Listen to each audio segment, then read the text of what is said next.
நாமத்திற்கு மகிமை உண்டாவதாக. இந்த பரிசுத்த ஆராதனைக்கு ஆரம்பமாக நாம் யாவர் முழங்கால் படியிட்டு ஆண்டவரை நோக்கி நாம் பார்ப்போம். நல்லவரே, வல்லவரே,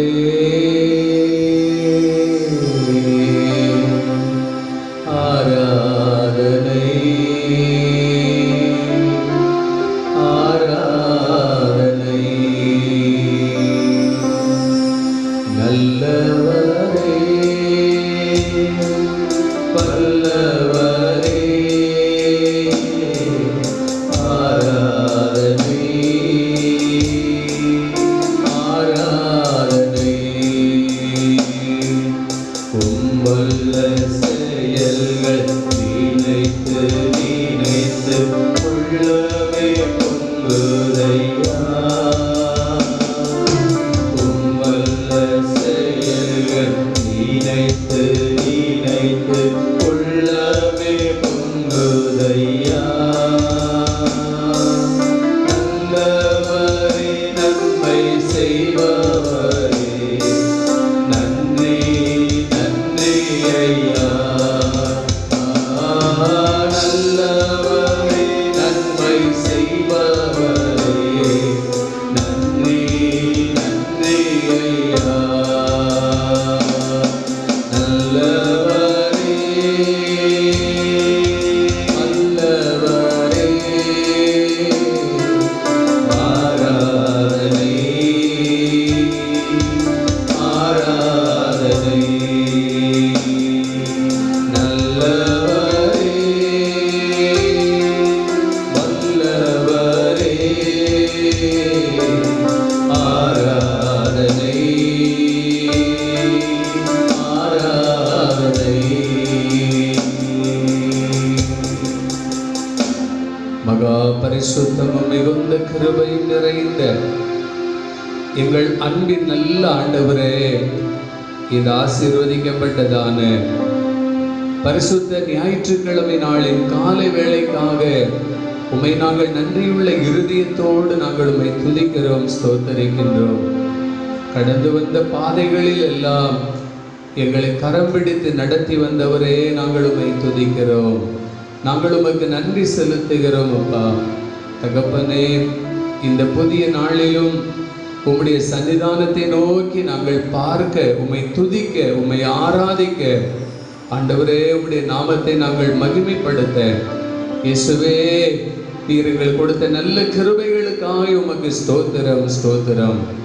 இந்த நேரத்தை எங்களுக்கு ஆசீர்வாதமாக மாற்றி தாருங்க. நாங்கள் பாடப்போகிற பாடல்கள், வாசிக்க போகின்ற வேத வசனங்கள், துதிபலிகள், ஸ்தோத்திர பலிகள், உம்முடைய திருவார்த்தைகள் எல்லாவற்றையும் ஆண்டவரே எங்களுக்கு நீர் ஆசீர்வதித்து தாரும். உம்முடைய நாம மகிமைப்படட்டும். எங்களை தாழ்த்தி உம்முடைய கரத்தில் ஒப்பு கொடுக்கிறோம். எல்லா துதிகன மகிமையாவும் உமக்கே செலுத்துகின்றோம். இயேசு கிறிஸ்துவின் வல்லமை உள்ள நாமத்திலே ஜெபிக்கின்றோம் எங்கள் ஜீவனுள்ள பிதாவே. ஆமேன் ஆமேன். நாம் உட்காருவோம். கர்த்தருடைய பரிசுத்த நாமத்திற்கு மகிமை உண்டாவதாக. நாம் யாவரும் சேர்ந்து இந்த பரிசுத்த ஆராதனைக்கு ஆரம்பமாக 302வது பாடலை நாம் சேர்ந்து பாடுவோம். சேனை அதிபன் நம் கர்த்தருக்கே.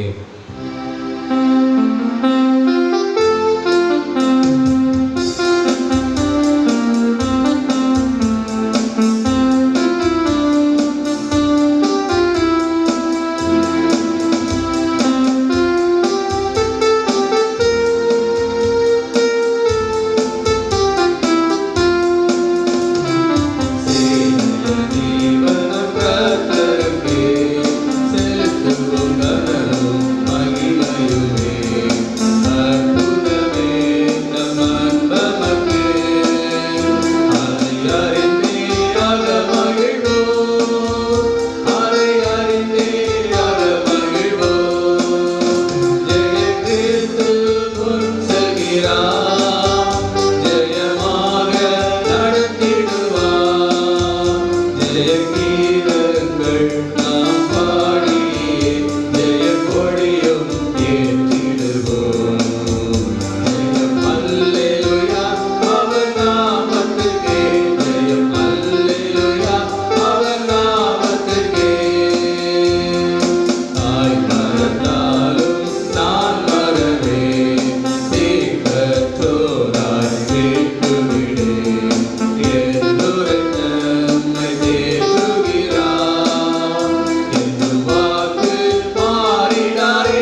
பரிசுத்த நாமம் மகிமைப்படுவதாக.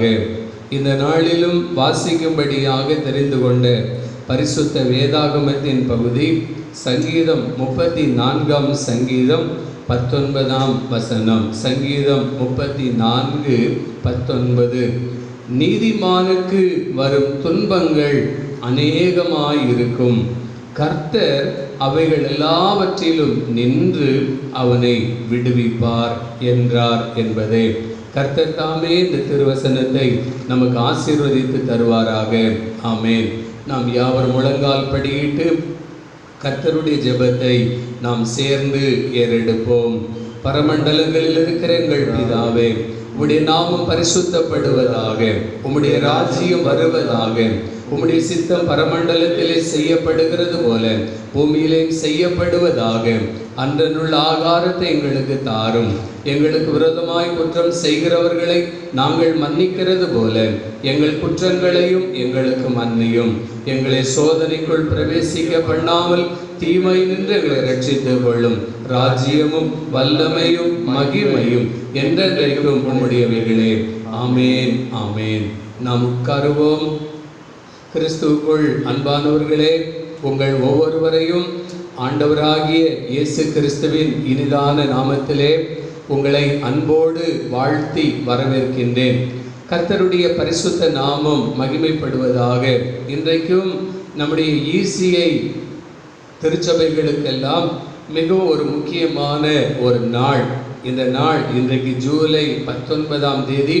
நம்முடைய மதிப்பிற்கும் பாசத்திற்கும் மரியாதைக்குரிய ஐயா, நம்முடைய தந்தை பேராயர் ஐயா எஸ்ரா சர்க்குணம் ஐயா அவர்களுடைய பிறந்த நாள் இன்றைக்கு. 82வது பிறந்த நாளிலே நம்முடைய ஐயா அவர்கள் கடந்து செல்லுகிறார்கள்.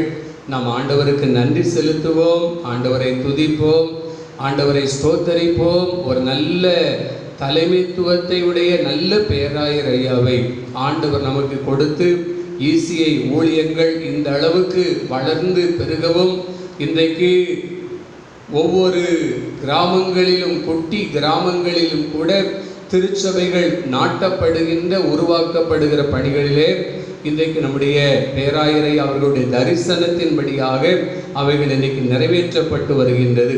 ஆகவே நம்முடைய தந்தை பேராயரை அவர்களுக்காக நாம் இந்த நாட்களிலே அதிகமாய் ஆண்டவருக்கு நன்றி செலுத்துவோம், ஸ்தோத்தரிப்போம். அவர்களுக்காக, அவருடைய குடும்பத்திற்காக, ஊழியத்திற்காக இன்னும் கர்த்தராகிய ஆண்டவர் அவர்களுக்கு நல்ல சுகத்தையும் பலனையும் நீண்ட ஆயுசையும் ஆண்டவர் தாமே அவர்களுக்கு கொடுக்கும்படியாகவும் நாம் ஜெபிப்போம். நம்முடைய தந்தை பேராயரை அவர்களுக்கு ஆண்டவர் கொடுத்த தரிசனத்தின்படியாக 1,00,000 திருச்சபைகள் 1 கோடி ஆத்துமாக்கள் என்கிற அந்த 100ஆண்டு தரிசனத்தின் பாதையிலே நாம் முன்னேறி செல்லவும் ஆண்டவர் நமக்கு உதவி செய்வாராக. கடந்த நாட்களிலே நம்முடைய ECIயிலே ஒரு ஆலயம் பாதிக்கப்பட்ட பொழுது ஐயா அவர்கள் வட இந்தியாவிலே இருந்தார்கள். அவர்கள் எழுதின நிருபம் பத்திரிகையில் எழுதின அந்த கட்டுரையிலே ஐயா அவர்கள் சொன்ன காரியம் என்னவென்றால், நான் என்னுடைய தகப்பனார் தாயார் இறந்த பொழுது கூட நான் கண்ணீர் விடவில்லை. ஆனால் ஒரு திருச்சபை பாதிக்கப்பட்ட பொழுது அதை நினைத்து நான் கண்ணீர் விட்டு அழுதேன் என்று சொல்லி ஐயா அவர்கள் சொல்லியிருக்கிறார்கள். அந்த அளவுக்கு பாரமுள்ள திருச்சபைகளின் மேல் கரிசனை உள்ள ஒரு நல்ல பேராயரை ஆண்டவர் நமக்கு கொடுத்திருக்கிறார். அவர்களுக்காக ஜெபிப்போம். தொடர்ந்து நாம் ஆண்டவருடைய ஊழியத்தை அவர்களோடு இணைந்து நாம் முன்னெடுத்து செல்லுவோம். கர்த்தர் தாமே அவர்களுக்கு நல்ல சுகம்பலன் ஆரோக்கியங்களை தொடர்ந்து தந்தருளுவாராக.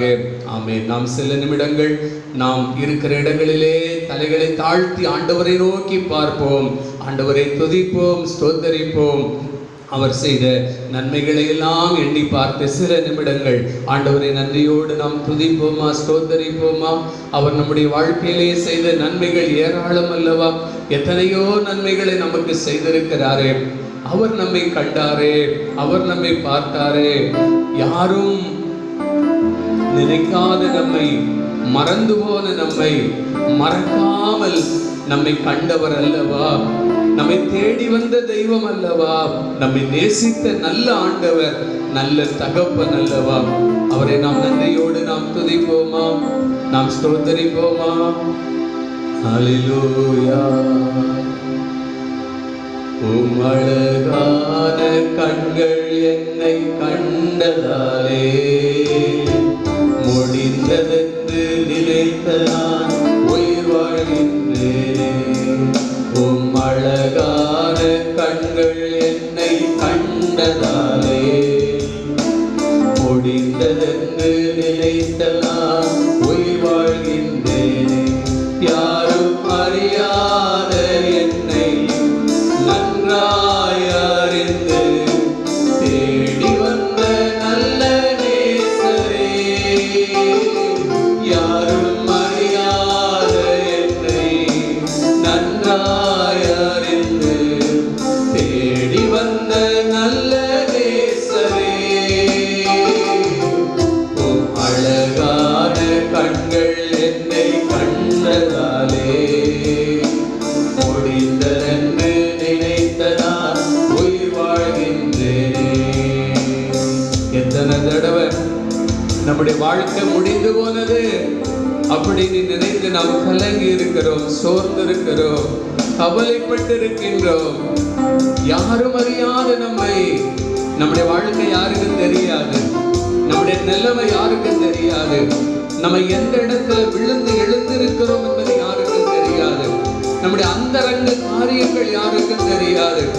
ஆனால் எல்லாவற்றையும் அறிந்த ஆண்டவர் நம்மை தேடி வந்தார், நம்மை தேடி வந்தார். நம்மை நேசித்தபடியினாலே அவர் நம்மை தேடி வந்தார். நமக்காக தன்னையே கொடுக்கும்படியாக, நமக்காக கல்வாரி சிலுவையின் இரத்தத்தினாலே நம்மை கழுவி பரிசுத்தப்படுத்தி, நீ எனக்கு சொந்தம், நீ என்னுடைய மகன், நீ என்னுடைய மகள் என்று சொல்லி அவருடைய பிள்ளையாய் நம்மை மாற்றும்படியாக ஆண்டவர் இந்த உலகத்திலே நம்மை தேடி வந்தார். ஒருவேளை இன்றைக்கு இருக்கிற சூழ்நிலையில எனக்கு அது இல்லை இது இல்லை என்று ஆபிரகாம் விசுவாசித்தான். உன் சந்ததி இவ்வளவாய் பெருகும் என்று ஆண்டவர் சொன்னதை அவன் நம்பினான். அவன் காலத்தில் அது நடக்கல, ஆனால் இதை நிறைவேற்ற என் ஆண்டவர் வல்லமை உள்ளவர் என்று அவன் நம்பினான். அவன் விசுவாசித்தான், ஆண்டவர் அதை நிறைவேற்றினார்.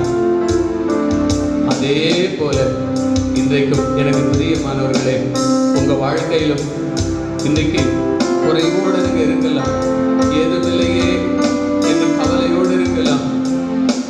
ஆனால் நான் உன்னை விட்டு விலகுவதும் இல்லை, உன்னை கைவிடுவதும் இல்லை என்று சொன்ன ஆண்டவர் ஒரு நாள் உங்களை விட்டு விலக மாட்டார், உங்களை கைவிட மாட்டார். ஏதுமில்லை என்ன கவலை இல்லை, துணையாளர் என்னை விட்டு விலகவில்லை. ஏதுமில்லை என்ற கவலை இல்லை, துணையாளர் என்னை விட்டு விலகவில்லை. சொன்னதை செய்திடும் தகப்பனவர், சொன்னதை செய்திடும் தகப்பனவர், நம்புவேன் இறுதி வரை, நம்புவேன் இறுதி வரை, நம்புவேன் இறுதி வரை, நம்புவேன் இறுதி வரை. கிறிஸ்தவ வாழ்க்கையில நம்பிக்கையான வாழ்க்கை. ஆபிரகாம் கர்த்தரை நம்பினான், நம்புவதற்கு ஏதுமில்லாதிருந்தும் நம்பினான். பிரச்சனைகள் இருந்தது, கஷ்டங்கள் இருந்தது, போராட்டங்கள் இருந்தது, தேவைகள் இருந்தது. ஆனால் அவைகளின் மத்தியிலும் கர்த்தரை நம்பினான். ஆண்டவர் நடத்தினார், தேவைகள் எல்லாவற்றையும் சந்தித்தார். ஒருவேளை இன்றைக்கு நீங்கள் கடந்து போகிற பாதையில நீங்கள் தீயின் நடுவிலே நடந்து போய் கொண்டிருக்கலாம், தண்ணீர் உங்களை மூழ்கடித்து போடுவது போன்ற சூழ்நிலைகள் ஏற்படலாம். உங்கள் பாதைகள் எல்லாம் இருளாக காணப்படலாம், அந்தகாரம் போல காட்சி அளிக்கலாம். என் வாழ்க்கை முடிந்து போய்விடுமோ என்று சொல்லி நினைக்கலாம். ஆனால் உங்கள் வாழ்க்கையிலே ஒரு மறுவாழ்வை கொடுக்க, புது வாழ்வை கொடுக்கிற ஆண்டவர் உயிரோடு இருக்கிறார். அவர் உங்களுக்கு புது வாழ்வை கொடுப்பார். என்னை தேற்றுவதற்கு கூட யாரும் இல்லையே, எனக்கு தைரியம் சொல்ல கூட ஒருத்தர் இல்லையே என்று சொல்லி கலங்கி போயிருக்கலாம். இயேசுவை நம்புங்க, ஆண்டவரை நம்புங்க. அவருக்கு ஒரு நாள் கைவிட மாட்டார். நம்புவதற்கு ஒன்றுமில்லை என்று சொல்லப்பட்ட நிலைமையில் யார் இருந்தாலும் போனாலும் வந்தாலும் இயேசுவை நம்புங்க, அவர் ஒரு நாள் உங்களை கைவிட மாட்டார். என் பாதையெல்லாம் அந்தகாரம் சூழ்ந்தாலும் வாழ்க்கை முடிந்தது மறுவாழ்வு இல்லை என்றாலும், என் பாதையெல்லாம் அந்தகாரம் சூழ்ந்தாலும் வாழ்க்கை முடிந்தது மறுவாழ்வு இல்லை என்றாலும், என்னை தேற்றுவதற்கு யாரும் இல்லை என்றாலும் நம்புவேன் என் இயேசு ஒருவரே. என்னை தேற்றுவதற்கு யாரும் இல்லை என்றாலும் நம்புவேன் என் இயேசு ஒருவரே. எல்லாரும் சேர்ந்து நம்புவேன் என் இயேசு ஒருவரே, நம்புவேன் என் இயேசு ஒருவரே, நம்புவேன் என் இயேசு ஒருவரே, நம்புவேன் என் இயேசு ஒருவரே. அவரையே நம்புங்க. உங்க குறைவுகள் மாறும். உங்களுக்கு ஒரு விடிவு காலம் உண்டாகும், விடுதலை உண்டாகும். உங்களை தேற்றுவார், உங்களுக்கு மறுவாழ்வை கொடுப்பார். இன்றைக்கு இருக்கிற சூழ்நிலையே பார்த்து கலங்கி போகாதுங்க. இன்றைக்கு இருக்கிற நிலைமைகளையே பார்த்து கவலைப்பட்டு கவலைப்பட்டு பலவீனப்பட்டு போய்விடாதிருங்க. உங்களை அழைத்த ஆண்டவர் அந்தகாரத்தை மாற்றுவார், இருளை நீக்குவார், ஒரு புது வாழ்வை உங்களுக்கு கொடுப்பார். அவரை பற்றி கொள்ளுங்க. அவரால் முடியாதது ஒன்றுமில்லை. எல்லாம் கூட அவரால் கூடாதது ஒன்றுமில்லை. தேவனால் எல்லாம் கூடும், தேவனால் எல்லாம் கூடும். அவரை பார்த்து சொல்லுவோம், ஆண்டவரே உம்மால் எல்லாம் கூடும். ஹல்லேலூயா.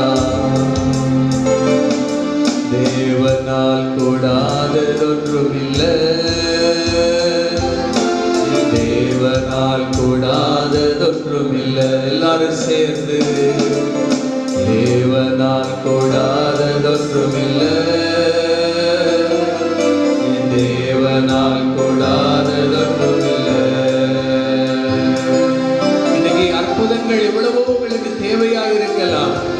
கண்கள் காண முடியாத அற்புதங்களை அவர் செய்வார்.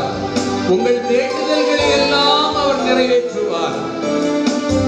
கண்கள் காண அற்புதங்கள் செய்திடக்கூடும், என் வேண்டுதல்கள் எல்லாம் நிறைவேற்றிடக்கூடும். கண்கள் காண அற்புதங்கள் செய்திடக்கூடும், என் வேண்டுதல்கள் எல்லாம் நிறைவேற்றிடக்கூடும்.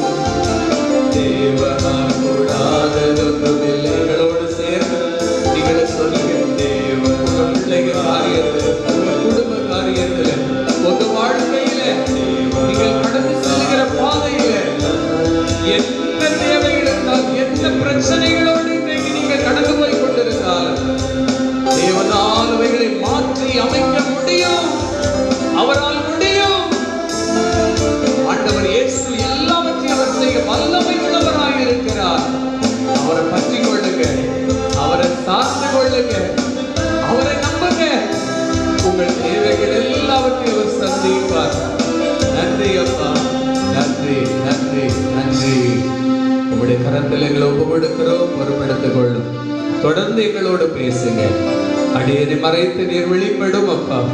அடியனுடைய வாயின் வார்த்தைகளும் இருதயத்தின் தியானங்களும் தகப்பனே உம்முடைய சமூகத்தில் பிரீதியாய் இருக்கட்டும். நீர் பேசும் நாங்கள் கேட்கின்றோம். இயேசு கிறிஸ்துவின் வல்லமையுள்ள நாமத்தில் ஜெபிக்கிறோம் எங்கள் ஜீவனுள்ள பிதாவே. ஆமென், ஆமென். கர்த்தருடைய பரிசுத்த நாமத்திற்கு மகிமை உண்டாவதாக. ஆண்டவராகிய இயேசு கிறிஸ்துவின் இனிதான நாமத்திலே உங்கள் அனைவரையும் அன்போடு வாழ்த்தி வரவேற்கின்றேன். கர்த்தருடைய பரிசுத்த நாமத்திற்கு மகிமை உண்டாவதாக. இந்த நாளிலும் உங்களோடு கூட பகிர்ந்து கொள்ளும்படியாக தெரிந்து கொள்ளப்பட்ட செய்திக்கு ஆதாரமாய் வாசிக்கும்படியாய் தெரிந்து கொள்ளப்பட்ட பரிசுத்த வேதாகமத்தின் பகுதி சங்கீதங்களின் புஸ்தகம் 34ஆம் அதிகாரம் 19ஆம் வசனம்.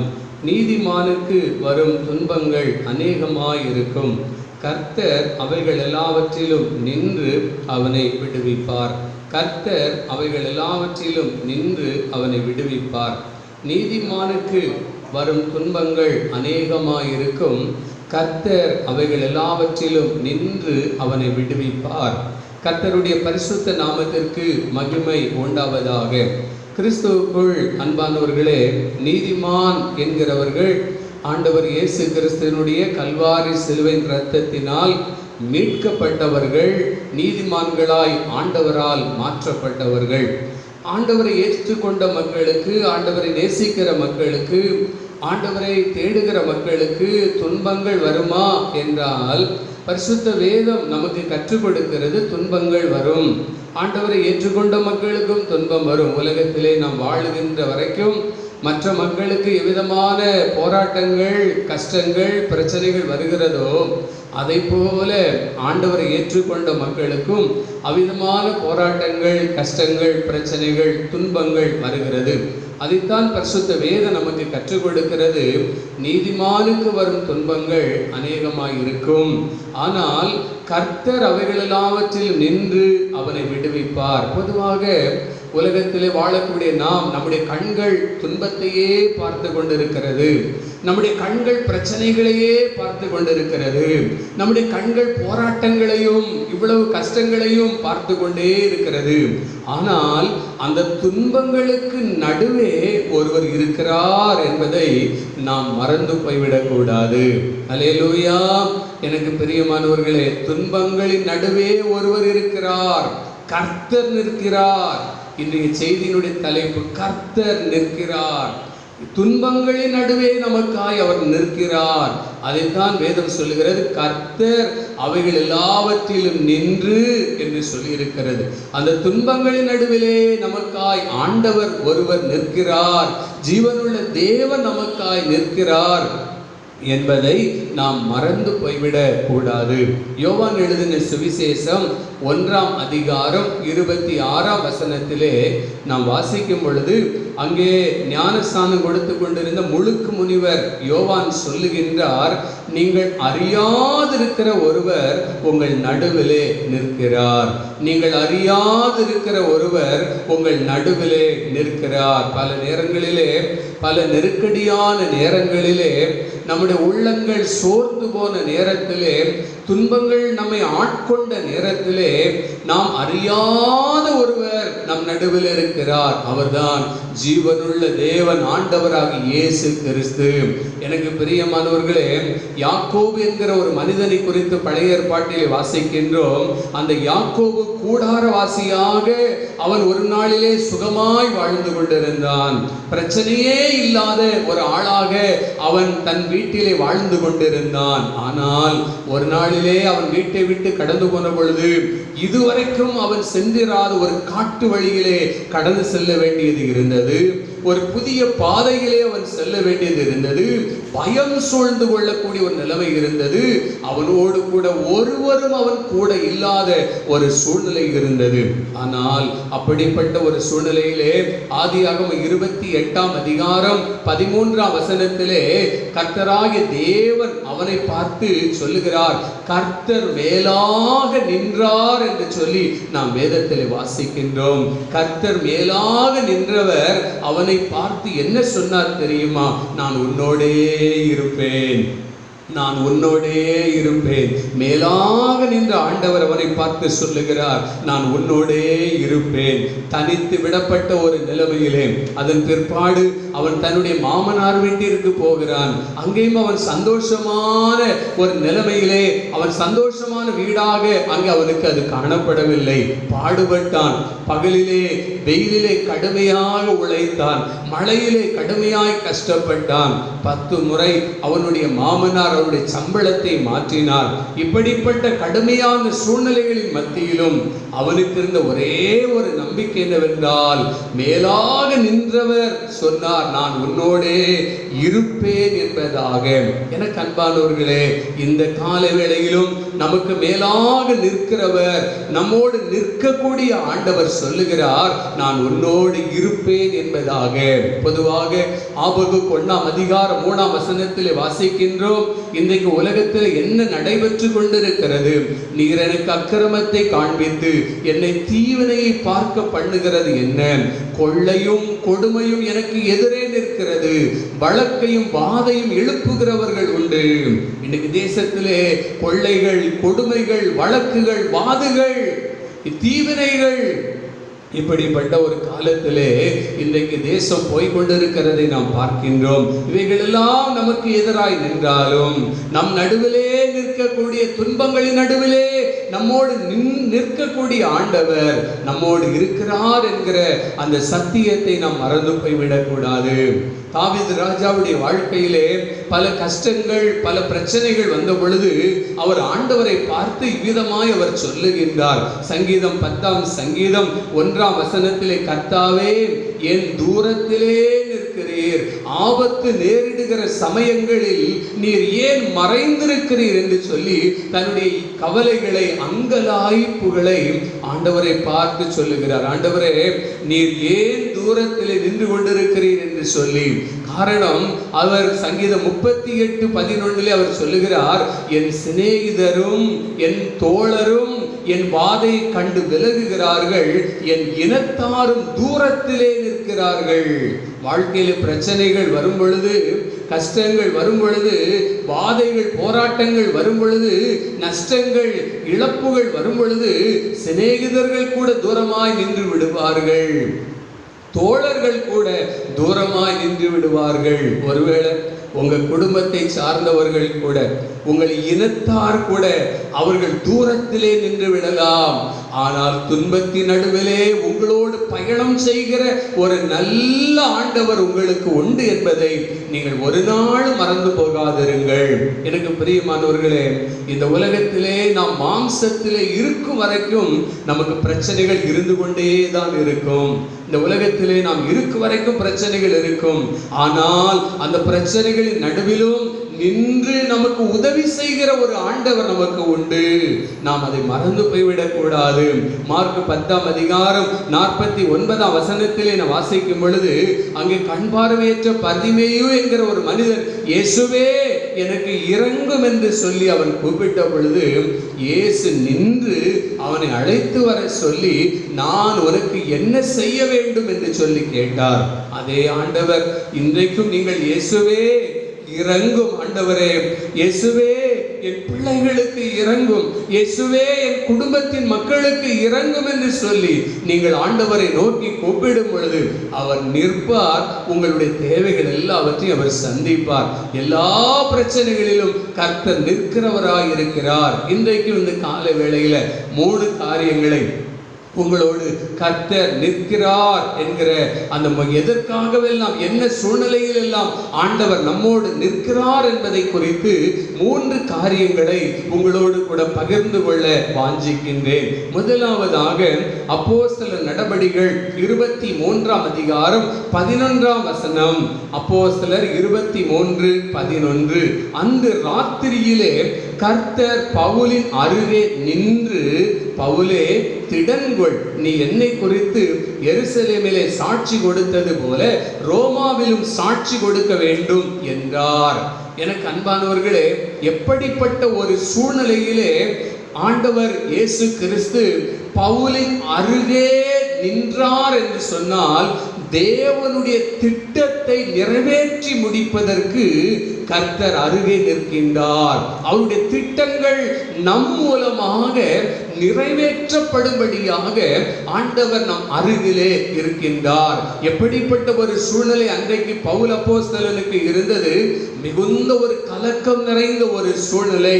அதிபதி நினைக்கிறான், இப்பொழுது இந்த கூட்டத்திலே பவுல் பீருண்டு போய்விடுவான், அவன் செத்து போய்விடுவான் என்ற ஒரு நிலைமையிலே அன்றைக்கு பவுல் அப்போஸ்தலனை பார்த்து ஆண்டவர் தன்னுடைய திட்டத்தை, நோக்கத்தை அவர் வெளிப்படுத்துகிறதை நாம் பார்க்கின்றோம். எனக்கு பிரியமானவர்களே, இன்றைக்கும் நம்முடைய வாழ்க்கையிலே ஆண்டவர் ஒரு திட்டத்தை வைத்திருக்கிறார். உங்கள் வாழ்க்கை குறித்து ஆண்டவர் ஒரு நோக்கத்தை வைத்திருக்கிறார். உங்கள் பிள்ளைகளை குறித்து ஆண்டவர் ஒரு திட்டத்தை வைத்திருக்கிறார். அந்த திட்டத்தை, அந்த நோக்கத்தை அவர் நிறைவேற்றும்படியாக அவர் நம் அருகிலே நிற்கிறார் என்பதை நாம் மறந்து போய்விடக் கூடாது.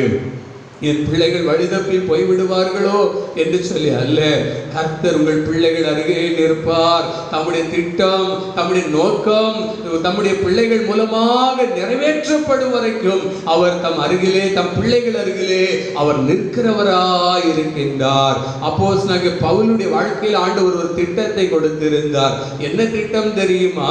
அப்போஸ்தலர் 9ஆம் அதிகாரம் 15ஆம் வசனத்திலே நாம் வாசிக்கின்றோம், அதற்கு கர்த்தர், நீ போ, அவன் புறஜாதிகளுக்கும் ராஜாக்களுக்கும் இஸ்ரவேல் புத்திரருக்கும் என்னுடைய நாமத்தை அறிவிக்கிறதற்காக நான் தெரிந்து கொண்ட பாத்திரமாய் இருக்கிறான். 9ஆம் அதிகாரம் 16ஆம் வசனத்தில் அவன் என்னுடைய நாமத்தின் நிமித்தம் எவ்வளவாய் பாடுபட வேண்டும் என்பதை நான் அவனுக்கு காண்பிப்பேன் என்றார் என்று அங்கே சொல்லப்பட்டிருக்கிறது. ஆண்டவர் ஒரு திட்டத்தை கொடுக்கிறார். அவன் புறஜாதிகளுக்கு, ராஜாக்களுக்கு, இஸ்ரவேல் புத்திரருக்கு என்னுடைய நாமத்தை அறிவிக்கும்படியாக நான் தெரிந்து கொண்ட ஒரு பாத்திரம், நான் அவனை தெரிந்து கொண்டேன் என்று சொல்லி ஆண்டவர் தன்னுடைய திட்டத்தை அங்கே வெளிப்படுத்தி காண்பிக்கிறதை நாம் பார்க்கிறோம். எனக்கு பிரியமானவர்களே, அருமையான சகோதரனே, சகோதரியே, உங்க வாழ்க்கை குறித்து ஆண்டவர் ஒரு திட்டம் வைத்திருக்கிறார். உங்க வாழ்க்கை குறித்து ஆண்டவர் ஒரு நோக்கம் வைத்திருக்கிறார்.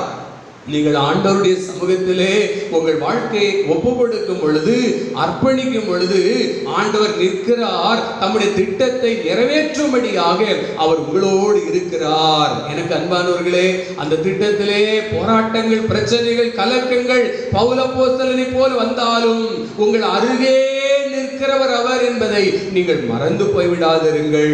2 தீமோத்தேயு 4ஆம் அதிகாரம் 16வது 17ஆம் வசனத்திலே பவுல் அப்போஸ்தலன் என்ன சொல்லுகிறார்? நான் முதல் விசை உத்தரவு சொல்ல நிற்கையில் ஒருவனும் என்னோடு கூட இருக்கவில்லை, எல்லாரும் என்னை கைவிட்டார்கள். அந்த குற்றம் அவர்களில் சுமராதிருப்பதாக கர்த்தரோ எனக்கு துணையாக நின்றார். என்னாலே பிரசங்கம் நிறைவேறுகிறதற்காகவும் புறஜாதியார் எல்லாரும் கேட்கிறதற்கு ஏதுவாகவும் என்னை பலப்படுத்தினார். சிங்கத்தின் வாயிலிருந்து நான் ரட்சிக்கப்பட்டேன். எல்லாரும் கைவிட்டுட்டாங்க, ஆனால் கர்த்தரோ எனக்கு துணையாக நின்றார்.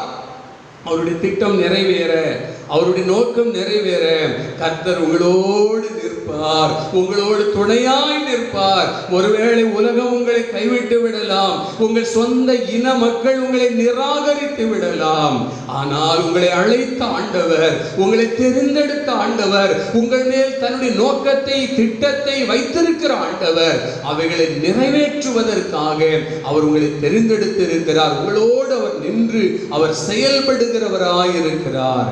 யோபு அதை குறித்து சொல்லும் பொழுது, யோபுவின் சரித்திரம் 23ஆம் அதிகாரம் 14ஆம் வசனத்திலே நாம் வாசிக்கிறோம், எனக்கு குறித்திருக்கிறதை அவர் நிறைவேற்றுவார். எனக்கு குறித்திருக்கிறது, என் வாழ்க்கையை குறித்து அவர் ஒரு நோக்கம் வைத்திருக்கிறார். என் வாழ்க்கையை குறித்து அவர் ஒரு படம் போட்டு வச்சிருக்கிறாரு. அதை குறித்திருக்கிறதை அவர் நிறைவேற்றுவார். இப்படிப்பட்டவைகள் இன்னும் அநேகம் அவரிடத்திலே உண்டு. எனக்கு அருமையான சகோதரனே, சகோதரியே, உங்க வாழ்க்கை குறித்து கலங்கி போயிருக்கிறீர்களா? என் வாழ்க்கை நீ எப்படி இருக்க போகிறதோ என்று சொல்லி எதிர்காலத்தை குறித்து நம்பிக்கை இழந்து போயிருக்கிறீர்களா? ஆண்டவர் உங்களுக்கென்று ஒரு வாழ்க்கையை, ஒரு நோக்கத்தை, ஒரு காரியத்தை குறித்து வைத்திருக்கிறார். அதை அவர் நிச்சயம் நிறைவேற்றுவார், நிச்சயம் நிறைவேற்றுவார். யோசேப்புக்கு ஒரு வாழ்வை கொடுத்திருந்தார், ஒரு திட்டத்தை வைத்திருந்தார், ஒரு நோக்கத்தை வைத்திருந்தார். நீங்கள் வேதத்தில் ஆதியாகமம் 39ஆம் அதிகாரம் 2ஆம் வசனத்தில் வாசிப்பீர்கள் என்றால் கர்த்தர் யோசேப்போடே இருந்தார் என்று சொல்லி நாம் வாசிக்கின்றோம். அதே 39ஆம் அதிகாரம் கடைசி வசனங்களில் வாசிப்பீர்கள் என்றால் கர்த்தர் யோசேப்போடு இருந்தார். அவன் எதை செய்தான் அதையெல்லாம் கர்த்தர் வாய்க்க பண்ணினார். அல்லேலூயா. எனக்கு அருமையான சகோதரனே சகோதரியே, கர்த்தர் உங்களோடு நிற்கிறார். அவருடைய திட்டத்தை, அவர் உங்கள் வாழ்க்கையில் வைத்திருக்கிற தம்முடைய நோக்கத்தை நிறைவேற்றும்படியாக அவர் உங்களோடு நிற்கிறார். எல்லா சூழ்நிலையும் உங்களோடு நிற்கிறார். இரண்டாவதாக கர்த்தர் நிற்கின்றார். எதற்காக நிற்கின்றாரா? யோவான் எழுதின சுவிசேஷம் 20ஆம் அதிகாரம் 14ஆம் வசனத்திலே நான் வாசிக்கும் பொழுது, இவைகளை சொல்லி பின்னாக திரும்பி இயேசு நிற்கிறதை கண்டாள், ஆனாலும் அவரை இயேசு என்று அறியாதிருந்தாள். யோவான் 20ஆம் அதிகாரத்திலே அங்கே ஒரு சம்பவம் சொல்லப்பட்டிருக்கிறது. என்ன சம்பவம்? ஆண்டவர் இயேசு கிறிஸ்து உயிர்த்தெழுந்த ஒரு சம்பவம். எனக்கு பிரியமானவர்களே, அது உயிர்த்தெழுந்த ஒரு நிகழ்ச்சி, அது வரலாற்று பூர்வமான நிகழ்ச்சி. அந்த சம்பவம் நடைபெறும் பொழுது முதலிலே இயேசு உயிர்த்தெழுந்ததை பார்த்து கண்டு அந்த செய்தியை அறிந்து கொண்டவள் ஒரு பெண், மரியாள், மகதலேனா மரியாள் என்கிற ஒரு பெண். எனக்கு பிரியமானவர்களே, அந்த மகதலேனா மரியாள் எங்கே கடந்து போகின்றாள்? இயேசு கிறிஸ்துவை அடக்கம் பண்ணி வைத்திருந்த அந்த கல்லறை தோட்டத்திற்கு போகின்றாள். எப்பொழுது? இருட்டான ஒரு வேளையிலே, தனிமையான ஒரு இடம். அவளை அந்த இடத்தில் விசாரிப்பதற்கு யாரும் இல்லை. அவளுடைய தேவைகளை அறிந்து கொள்ளுவதற்கு, அவளுக்கு அந்த இடத்திலே உதவி செய்வதற்கு கூட ஒருத்தரும் இல்லை. அப்படிப்பட்ட சூழ்நிலையிலே அந்த இடத்தில் அவள் கடந்து போகிறதை நாம் பார்க்கின்றோம். எனக்கு பிரியமானவர்களே, அந்த இடத்தில் அவள் அழுது கொண்டே நிற்கின்றாள். இயேசு கிறிஸ்துவினுடைய சரீரத்தை காணாமல் அழுது கொண்டிருக்கின்றாள். அந்த நேரத்தில் தான் மரியாளை, அழுது கொண்டு நிற்கின்ற மரியாளை பார்த்து பின்னாக இயேசு வந்து நின்று, ஏன் அழுகிறாய், ஏன் அழுகிறாய்? எனக்கு அன்பானவர்களே, இரண்டாவதாக நம்மோடு நிற்கிற ஆண்டவர் நம்மை விசாரிக்கிறவராய் நிற்கிறார், நம்மை விசாரிக்கிறவராய் நிற்கின்றார். எனக்கு அருமையானவர்களே, உலகத்திலே உங்களை விசாரிப்பதற்கு யாரும் இல்லையே என்று சொல்லி நீங்கள் அங்கலாய்த்து கொண்டிருக்கலாம், கலங்கி கொண்டிருக்கலாம். எப்படி இருக்கிறீங்க என்று கேட்பதற்கு கூட எங்களுக்கு யாரும் இல்லை என்று சொல்லப்பட்ட ஒரு நிலைமையில் இன்றைக்கு நீங்கள் வாழ்ந்து கொண்டிருக்கலாம். எனக்கு அருமையானவர்களே, அன்னைக்கு அழுது கொண்டிருந்த மரியாளை பார்த்து ஏன் அழுகிறாய் என்று சொல்லி அங்கே விசாரித்த ஆண்டவர் இன்றைக்கும் உயிரோடு இருக்கிறார். உங்கள் அழுகையின் கண்ணீரை துடைக்கும்படியாக, உங்கள் வாழ்க்கையிலே உங்களை விசாரித்து வழி நடத்தும்படியாக அவர் இன்றைக்கும் உயிரோடு இருக்கிறார். பிரியமானவர்களே, உபாகமம் 11ஆம் அதிகாரம் 12ஆம் வசனத்திலே நான் வாசிக்கும் பொழுது, இஸ்ரவேல் ஜனங்களை ஆண்டவர் ஆச்சரியமாய் வழிநடத்தி வந்த ஆண்டவர் அங்கே என்ன சொல்லுகிறார் என்றால், அது உன் தேவனாகிய கர்த்தர் விசாரிக்கிற தேசம், வருஷத்தின் துவக்கம் முதல் வருஷத்தின் முடிவு மட்டும் எப்பொழுதும் உன் தேவனாகிய கர்த்தரின் கண்கள் அதன் மேல் வைக்கப்பட்டிருக்கும்.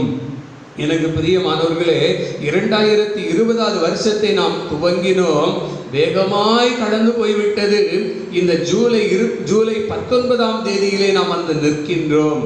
எனக்கு அன்பானவர்களே, எவ்வளவோ தேவைகள், எவ்வளவோ சவால்கள், எப்படி வாழப் போகிறோம் என்கிற நிலைமைகள், ஆனாலும் அவைகளின் நடுவிலே நம்மை விசாரித்து ஆண்டவர் வருஷத்தின் துவக்கம் முதல் முடிவு வரைக்கும் 365 நாட்களும் நம்மை விசாரிக்கிற ஒரு நல்ல தகப்பன் நமக்கு உண்டு.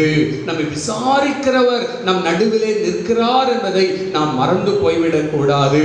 யோபுவின் சரித்திரம் 7ஆம் அதிகாரம் 18ஆம் வசனத்திலே யோபு என்ன சொல்லுகின்றார்? காலைதோறும் அவனை விசாரிக்கின்றார். காலைதோறும் ஆண்டவர் தம் பிள்ளைகளை விசாரிக்கின்றார். ஆண்டவர் ஒரு மனிதனை சந்தித்து அவனை விசாரிப்பது, காலைதோறும் அவனை விசாரிக்கின்றார். 1 பேதுரு 5ஆம் அதிகாரம் 7ஆம் வசனத்திலே வாசிக்கும் பொழுது அவர் உங்களை விசாரிக்கிறவரானபடியால் உங்கள் கவலைகளை எல்லாம் அவர் மேல் வைத்து விடுங்கள் என்று அங்கு வேதம் நமக்கு கற்றுக் கொடுக்கிறது. நம் ஆண்டவர் நம்மை விசாரிக்கிறவர். நம் ஆண்டவர் நம்மை விசாரிக்கிறவர். உங்களை விசாரிக்கிறவராய் இருக்கிறார். உங்கள் கவலைகளை எல்லாம், உங்கள் கஷ்டங்களை எல்லாம், உங்கள் குடும்பத்தின் பாரங்களை எல்லாம், உங்கள் வாழ்க்கையில் வரக்கூடிய துக்கங்கள், உங்கள் வாழ்க்கையில் வரக்கூடிய பிரச்சனைகள், உங்கள் வாழ்க்கையில் வரக்கூடிய கண்ணீர்கள், உங்கள் வாழ்க்கையில் வரக்கூடிய போராட்டங்கள் எல்லாவற்றையும் நீங்கள் ஆண்டவர் மேல் வைத்து விடும் பொழுது அவர் உங்களை விசாரித்து நடத்துவார். உங்கள் தேவைகளை சந்திக்கும்படியாய் உங்கள் நடுவில் அவர் நிற்கிறார் என்பதை நாம் மறந்து போய்விடக் கூடாது. சங்கீதம் 30 சங்கீதம் 5 வசனத்திலே நம் ஆண்டவருடைய குணாதிசயத்தை பற்றி என்ன சொல்லியிருக்கிறது? அவருடைய கோபம் ஒரு நிமிஷம், அவருடைய கோபம் ஒரு நிமிஷம், அவருடைய தயவோ நீடிய வாழ்வு. சாயங்காலத்தில் அழுகை தங்கும், விடியற் காலத்திலே களிப்பு உண்டாகும்.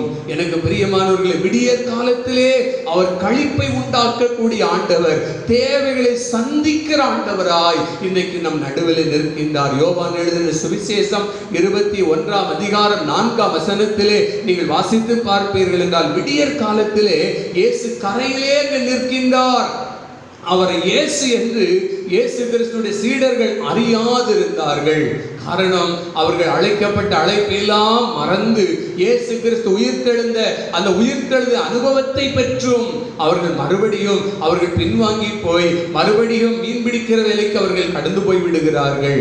அந்தோ அவர்களுடைய வாழ்க்கையிலே அங்கே யோவான் 21 அதிகாரம் 5 வசனத்தில் ஆண்டவர் இயேசு கிறிஸ்து அவர்களை பார்த்து கேட்கிறார். இயேசு அவர்களை நோக்கி, பிள்ளைகளே, புசிக்கிறதற்கு ஏதாகிலும் உங்களிடத்தில் உண்டா என்றார். அதற்கு அவர்கள் ஒன்றுமில்லை என்றார்கள். எனக்கு பிரியமானவர்களே, இன்னைக்கு அப்படிப்பட்ட நிலைமையில் நீங்க இருக்கிறீங்களா?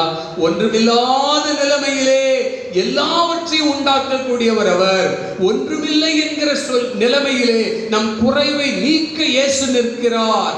ஒன்றுமில்லாத நிலைமையிலே நம் குறைவை அவர் நீக்க வல்லமை உள்ளவராக இருக்கிறார். கடலுக்குள்ளே இருந்து கொண்டிருக்கிறார்கள், பிரயாசப்பட்டார்கள், ஆனால் வெறுமையாய் அவர்கள் இப்பொழுது திரும்பி வந்து கொண்டிருக்கிறார்கள். எனக்கு பிரியமானவர்களே, யோவான் 21 அதிகாரம் 12 வசனம் சொல்லுகிறது, இயேசு அவர்களை நோக்கி, வாருங்கள், போஜனம் பண்ணுங்கள் என்று சொல்லுகிறார். தேவைகளை சந்திக்கும் ஆண்டவர் இன்றைக்கு உங்கள் நடுவிலே நிற்கிறார். உங்கள் தேவை பெரிதாயிருக்கலாம், ஆனால் அந்த தேவைகளை விட பெரிய ஆண்டவர் உங்கள் நடுவில் நிற்கிறார் என்பதை நீங்கள் ஒரு நாளும் மறந்து போய்விடாதிருங்கள். நீங்கள் ஆராதிக்கிற ஆண்டவர், நீங்கள் தொழுது கொள்ளக்கூடிய ஆண்டவர் ஒரு பெரிய தெய்வம். அவர் வானம் எனக்கு சிங்காசனம், பூமி எனக்கு பாதபடி என்று சொன்ன ஆண்டவர் உங்கள் தேவைகள் எல்லாம் சந்திக்கும்படியாக அவர் உங்கள் நடுவில் நிற்கிறார் என்பதை மறந்து போய்விடாதிருங்கள். மூன்றாவதாக, கடைசியாக, ஆண்டவர் நம் நடுவிலே நிற்கிறார். 2 காரியங்களை நம்ம தியானித்தோம். அவர் தம்முடைய திட்டத்தை, தம்முடைய நோக்கத்தை நிறைவேற்றும்படியாக உங்களோடு பயணப்படுகிறார், உங்களோடு நிற்கிறார் என்று சொல்லி நாம் தியானித்தோம். அது மாத்திரமல்ல, நம்முடைய தேவைகளை எல்லாம் அவர் சந்திக்கும்படியாக, ஒன்றுமில்லாத நிலைமையிலிருந்து நம்முடைய குறைவுகளை எல்லாம் நீக்கும்படியாக, நம்மை சந்திக்கும்படியாக நம் நடுவில் நிற்கிறார் என்று சொல்லி பார்த்தோம். மூன்றாவதாக, அவர் நியாயாதிபதியாய் நிற்கிறார். அதையும் நம்ம மறந்து போய்விடக் கூடாது. ஆமோஸின் புஸ்தகம் 7 அதிகாரம் 7 8 வசனத்திலே நாம் வாசிக்கின்றோம், பின்பு அவர் எனக்கு காண்பித்ததாவது, இதோ தூக்கு நூல் பிரமாணத்தினால் கட்டப்பட்ட ஒரு மதிலின் மேல் நின்றார். அவர் கையில் தூக்கு நூல் இருந்தது. கர்த்தர் என்னை நோக்கி, ஆமோஸே, நீ என்னத்தை காண்கிறாய் என்றார். தூக்கு நூலை காண்கிறேன் என்றேன். அப்பொழுது ஆண்டவர், இதோ இஸ்ரவேல் என்னும் என் ஜனத்தின் நடுவே தூக்கு நூலை விடுவேன், இனி அவர்களை மன்னிக்க மாட்டேன் என்று சொல்லுகின்றார். தூக்கு நூல் நம்ம எல்லாரும் பார்த்திருப்போம், அநேகர் அறிந்திருப்போம். ஒரு நீளமான கயிற்றின் முனையிலே இணைக்கப்பட்ட ஒரு கனமான பொருள் தான் அந்த தூக்கு நூல். அது கட்டப்பட்டு வரும், புதிதாக ஒரு வீடோ அல்லது ஒரு சுவரோ கட்டப்பட்டு வரும் பொழுது அந்த சுவர் கோணலாக இல்லாமல் நேராக இருக்கிறதா என்பதை கண்டறிவதற்கு பயன்படுத்தக்கூடிய ஒரு பொருள் தான் அந்த தூக்கு நூல். எனக்கு அன்பானவர்களே, ஏசாயா 28 அதிகாரம் 17 வசனத்திலே ஆண்டவர் சொல்லுகின்றார், நான் நியாயத்தை நூலும் நீதியை தூக்கு நூலுமாக வைப்பேன் என்று சொல்லுகிறார். பொய் என்னும் அடைக்கலத்தை கல்மழை அழித்துவிடும் என்று ஆண்டவர் சொல்லுகிறார். நியாயத்தை நூலும் நீதியை தூக்கு நூலுமாக வைப்பேன். நியாயம் செய்யும்படியாக நம்முடைய ஆண்டவர் நிற்கின்றார். பொதுவாக அந்த சுவரை கட்டிக்கிட்டு இருக்கும் பொழுது அந்த கொத்தனார் என்ன பண்ணுவாரு, அந்த சுவர் கொஞ்சம் கோணலா இருந்தது என்றால் அந்த தூக்கு நூலை அவர் விட்டு பார்ப்பார். பார்த்து விட்டு அளவுகோல் எடுத்து மட்டக்கோல் எடுத்து ஒரு தட்டு தட்டி சுவரை சரிப்படுத்துவார். ஆண்டவர் இன்றைக்கு நியாயாதிபதியாய் நிற்கிறார். அவருடைய பிள்ளைகள் ஒருத்தர் கூட கெட்டு போய்விடக்கூடாது என்று சொல்லி, ஒருத்தர் கூட வழிதப்பி போய்விடக்கூடாது என்று சொல்லி இன்றைக்கு ஆண்டவர் தூக்கு நூலை வைத்துக் கொண்டு அவர் அங்கே கட்டப்பட்டு வரும் மதிர்ச்சுவர் மேல் நிற்கின்றார். தேவனுடைய ராஜ்யத்திலே தாறுமாறுகளுக்கு இடமில்லை. அவருடைய ராஜ்யத்திலே பாவத்திற்கு இடமில்லை. பாவிகளை அவர் நேசிக்கின்றார், ஆனால் பாவத்தை அவர் வெறுக்கின்றார். எனக்கு பிரியமானவர்களே, நியாய தீர்ப்பு தேவனுடைய வீட்டிலிருந்து தொடங்குகிற காலம் என்று பரிசுத்த வேதம் நம்மை எச்சரிக்கிறது அல்லவா? இதோ இன்றே ரட்சணிய நாள், இன்றே அனுக்கிரக காலம் என்று சொல்லி வேதம் நமக்கு உணர்த்துகிறது அல்லவா? நியாயம் தீர்க்கிறவராய் அவர் நிற்கிறார். அவர் நியாயம் தீர்க்கும் பொழுது எனக்கு அன்பானவர்களை எவைகளை வைத்து அவர் நியாயம் தீர்ப்பாராம் என்று சொன்னால், பிரசங்கி 3ஆம் அதிகாரம் 17ஆம் வசனத்திலே வாசிக்கின்றோம், சகல எண்ணங்களையும் சகல செய்கைகளையும் அவர் நியாயம் தீர்ப்பார். மத்தேயு 12:36 சொல்லுகிறது, மனுஷர் பேசும் வீணான வார்த்தைகள் யாவையும் குறித்து நியாய தீர்ப்பு நாளிலே கணக்கு ஒப்புவிக்க வேண்டும் என்று சொல்லி இருக்கிறது. 2 கொரிந்தியர் 5ஆம் அதிகாரம் 10ஆம் வசனம் சொல்கிறது, சரீரத்திலே அவனவன் செய்த நன்மைக்காவது தீமைக்காவது தக்க பலனை அடைவதற்கு நாம் எல்லாரும் கிறிஸ்துவின் நியாயாசனத்திற்கு முன்பாக வெளிப்பட வேண்டும் என்று ஆண்டவர் அங்கே சொல்லி இருக்கிறதை நாம் பார்க்கின்றோம். அதற்கு நம்ம என்ன செய்யணும்? வெளிப்படுத்தின விசேஷம் 3ஆம் அதிகாரத்திலே 20ஆம் வசனம் சொல்கிறது, வாசல் படியில நான் நிற்கிறேன்னு சொல்றாரு.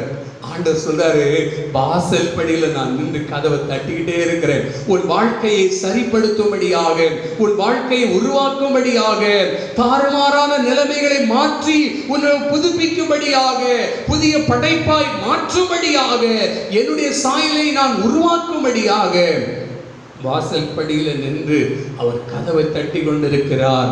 யாக்கோபு 5ஆம் அதிகாரம் 9ஆம் வசனம் சொல்கிறது, நியாயாதிபதி வாசல் படியாய், நியாயாதிபதி வாசல் படியில் நிற்கிறார் என்று அங்கே சொல்லப்பட்டிருக்கிறது. ஏசாயா 3:13 ஜனங்களை நியாயம் தீர்க்க அவர் நிற்கிறார் என்று சொல்லப்பட்டிருக்கிறது. எனக்கு அன்பானவர்களே, நியாயாதிபதியாய் அவர் நிற்கின்றார். இன்றைக்கு ஆண்டவர் நமக்கு நல்ல வசதி வாய்ப்புகளை கொடுத்திருக்கலாம், நல்ல ஆசீர்வாதங்களை கொடுத்திருக்கலாம். எதற்காக?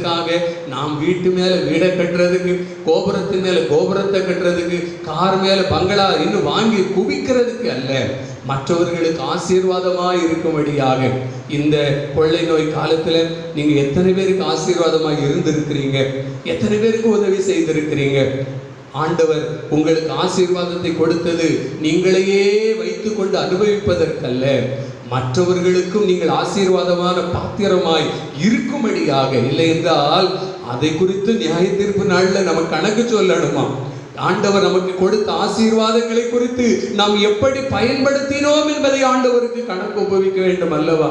ஆண்டவருக்காக என்ன செய்திருக்கிறோம் அதையும் அவர் பார்க்கும்படியாக நியாயாதிபதியாய் அங்கே மதிலின் மேல் நிற்கின்றார் என்பதை நாம் மறந்து போய்விடாதிருப்போம். எனக்கு அன்பானவர்களே, கர்த்தர் நிற்கின்றார். உங்க வாழ்க்கையில ஆண்டவர் நோக்கத்தை, திட்டத்தை வைத்திருக்கிறார், அதை நிறைவேற்றும்படியாக அவர் நிற்கிறார். அது மாத்திரமல்ல, இந்த நாளிலும் உங்கள் தேவைகள், உங்கள் குறைவுகள், உங்கள் கஷ்டங்கள் எல்லாவற்றையும் மாற்றும்படியாக அவர் நிற்கிறார். மூன்றாவதாக நியாயாதிபதியாய் நிற்கிறார். ஆண்டவர் நம்மிடத்தில் கொடுத்திருக்கிற எல்லா காரியத்தையும் குறித்து அவர் நியாயம் தீர்க்கிறவராய் இருக்கிறார். நாம் என்ன சொல்லுவோம்? அவருடைய பாதத்திலே நம்மை வாழ்க்கை அர்ப்பணிப்போம், ஒப்பு கொடுப்போம். கர்த்தர் நம்மை கொண்டு பெரிய காரியங்களை செய்வாராக. உங்கள் தேவைகளை எல்லாம் அற்புதமாய் சந்தித்து வழி நடத்துவாராக. கர்த்தர் தாமே நம் ஒவ்வொருவரையும் ஆசீர்வதிப்பாராக. ஆமேன், ஆமேன். ஆராதனைக்கு இறுதியாக நாம் யாவரும் சேர்ந்து 392வது பாடலை நாம் சேர்ந்து பாடி ஆண்டவருடைய நாமத்தை மகிமைப்படுத்துவோம்.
நம்மோடு பேசின வேத வசனங்களை ஒரு நிமிடம் நம்முடைய மனக்கண்களுக்கு முன்பதாய் கொண்டு வருவோம்.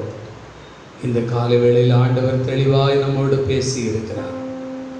அன்பின் ஆண்டவரே, நாங்கள் உம்மை துதிக்கிறோம், ஸ்தோத்தரிக்கிறோம். அப்பா, நீதிமானுக்கு வரும் துன்பங்கள் அநேகமாய் இருக்கும். கர்த்தர் அவைகள் எல்லாவற்றிலும் நின்று அவனை விடுவிப்பார். ஒருவேளை உலகத்தில் தான் நாங்கள் இருக்கிறோம், உலகத்தில் இருக்கிற நாங்கள் துன்பத்தையே நாங்கள் பார்த்துக்கிட்டு இருக்கிறோம், கஷ்டத்தையே நாங்கள் பார்த்துக்கிட்டு இருக்கிறோம், எங்கள் பலவீனத்தையே நாங்கள் பார்த்துக்கிட்டு இருக்கிறோம், இன்னைக்கு இருக்கிற சூழ்நிலைகளையே நாங்கள் பார்த்துக்கிட்டு இருக்கிறோம் சுவாமி. ஆனால் அந்த துன்பத்தின் நடுவிலும் நின்று எங்களுக்காய் செயலாற்றுகிற செயல்படுகிற உம்மை நாங்கள் பார்க்க தவறி விடுகிறோமே.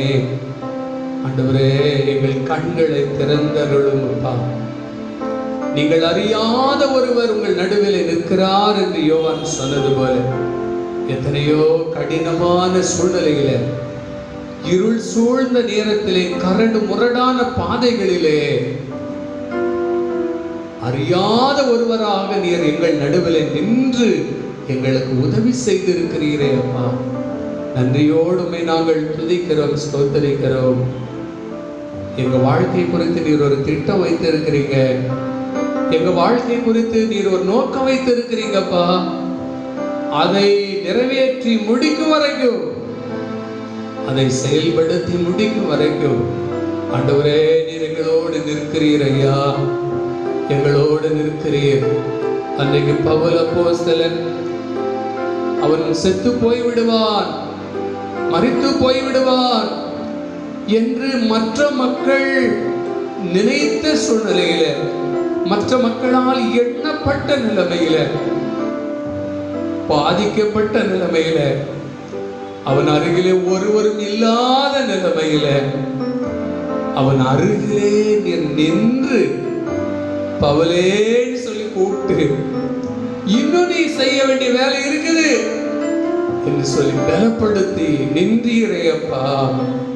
அதை ஆண்டவர் இன்றைக்கும் உம்முடைய பிள்ளைகள், உம்முடைய வசனத்தை கேட்டுக்கொண்டிருக்கிற உம்முடைய பிள்ளைகளிலே, மக்களிலே யாராவது இன்றைக்கு அப்படிப்பட்ட நம்பிக்கை அற்று போன நிலைமையில, வாழ்க்கையே வெறுத்து போன நிலைமையில, என்ன வாழ்க்கை இது என்று சலித்து போன நிலைமையில, கஷ்டம், துன்பம், பாடு, நிந்த, போராட்டம், பிரச்சனை சமாளிக்க முடியலையே, இப்படிப்பட்ட நிலைமையில இன்னைக்கு யாராவது இருப்பார்கள் என்றால் தகப்பனே, அவர்கள் வாழ்க்கையில் நீர் வைத்திருக்கிற நோக்கம், திட்டம் நிறைவேற அவர்கள் அருகிலே நின்று அவர்கள் வழிநடத்தி செல்லும்படியாய் நாங்கள் சொல்லிக்கிறோம். தேவைகள் ஆண்டவரே ஏராளமாய் இருக்கலாம். ஆண்டவரே, நம்பிக்கையற்றவர் ஒன்றுமில்லை என்று சொல்லக்கூடிய நிலைமை இருக்கலாம். அவைகளின் நடுவிலும் நீர் நின்று போஜனத்தை கொடுத்து குறைவுகளை நிறைவாக்குகிறவராய் நீ நிற்கிறவராய் இருக்கிறதற்காய் உமக்கு ஸ்தோத்திரம்.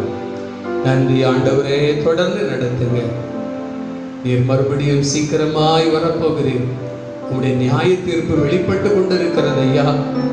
அந்த நியாய தீர்ப்பு தேவனுடைய வீட்டிலிருந்து, ஆண்டவரே உம்மை ஏற்றுக்கொண்ட, உம்மை நேசிக்கிற, வசனத்தை கேட்டுக்கிட்டே இருக்கிற மக்கள் இடத்திலிருந்து அந்த நியாய தீர்ப்பு தொடங்கும் என்று சொல்லி நாங்கள் வாசிக்கிறோம். எவ்வளவோ பிரசங்கங்களை நாங்கள் கேட்கிறோம், எவ்வளவோ வசனங்களை நாங்கள் அறிந்திருக்கிறோம். ஆண்டவரே, அறியாதவர்களுக்கு கொஞ்சம் அடி, அறிந்தவர்களுக்கு அநேகம் அடி அல்லவா? எங்களுக்கு சத்தியம் தெரியும், வசனம் தெரியும், பாவம்னா என்னதுன்னு தெரியும். ஆண்டவரே, இன்றைக்கு நீர் எங்களுக்கு கொடுத்திருக்கிற ஆசீர்வாதங்கள், நீர் எங்களுக்கு கொடுத்திருக்கிற நன்மைகள், நாங்கள் மற்றவர்களுக்கு ஆசீர்வாதமாய் இருக்கும்படியாகப்பா எங்கள் காலத்தையும் நேரத்தையும் நாங்கள் மற்றவர்களுக்கு ஆசீர்வாதமாய் இருக்கும்படியாய் நாங்கள் பயன்படுத்திக் கொள்வோம் என்றால், நீர் வரும்பொழுது நியாய தீர்ப்பு செய்வீரே.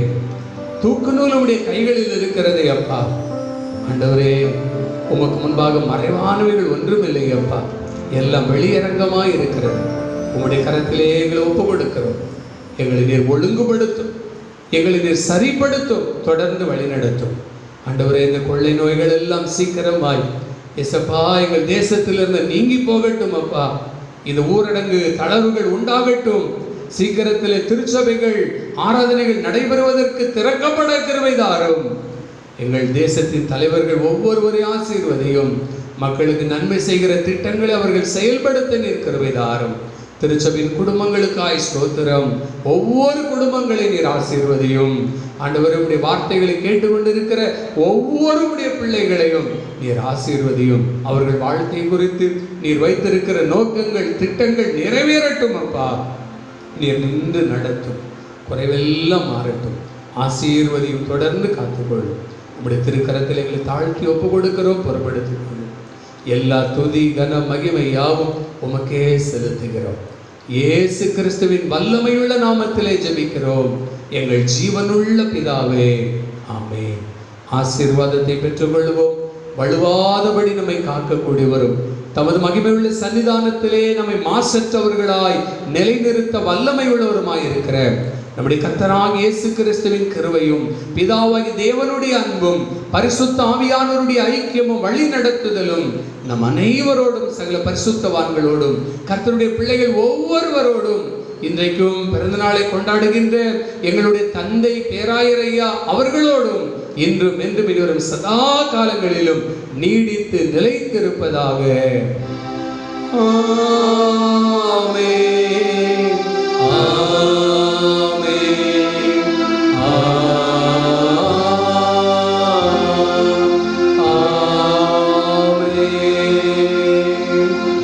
அனுக்கிரக வார்த்தையோடே தீர்ப்போ அடியாரை அனுப்புமையா மனமதில் தயவுறு மகத்துவ பரதி வந்தனம் உமக்காவே மனமதில் தயவுறு மகத்துவ பரதி வந்தனம் உமக்காவே தோத்திரம் புகழ் மகிமை கீர்த்தி துதி கனத்திடம் உமக்கே பாத்திரமே அதிசோபித பரணி பாத சரணாவே பாத்திரமே அதிசோபித பரணி பாத சரணாவே. கர்த்தர் உங்களோடு இருப்பாராக. அவர் உமது ஆவியோடும் இருப்பாராக. சமாதானத்தோடு சென்று வருவோம். கர்த்தருடைய நாமத்தினாலே ஆமென். கர்த்தரை ஸ்தோத்தரிப்போம். என் ஆத்துமாவே கர்த்தரை ஸ்தோத்தரி. என் முழு உள்ளமே பரிசுத்த நாமத்தை ஸ்தோத்தரி. என் ஆத்துமாவே கர்த்தரை ஸ்தோத்தரி. கர்த்தர் செய்த சகல உபகாரங்களையும் மறவாதே. ஆமென், ஆமென். எல்லாருக்கும் ஸ்தோத்திரம். கர்த்தர் உங்கள் அனைவரையும் ஆசீர்வதிப்பாராக. ஆமென். God bless you. தாயும் தகப்பனும் நீங்கதானே, தாங்கும் சுமை தாங்கி நீங்கதானே. தாயும் தகப்பனும் நீங்கதானே, தாங்கும் சுமை தாங்கி நீங்கதானே. இயேசு நீங்க இருக்கையில நாங்க சோர்ந்து போவதில்லை. இயேசு நீங்க இருக்கையில நாங்க சோர்ந்து போவதில்லை. நீங்க எல்லாமே பார்த்து கொள்வீங்க, நீங்க எல்லாமே பார்த்து கொள்வீங்க. இயேசு நீங்க இருக்கையில நாங்க சோர்ந்து போவதில்லை.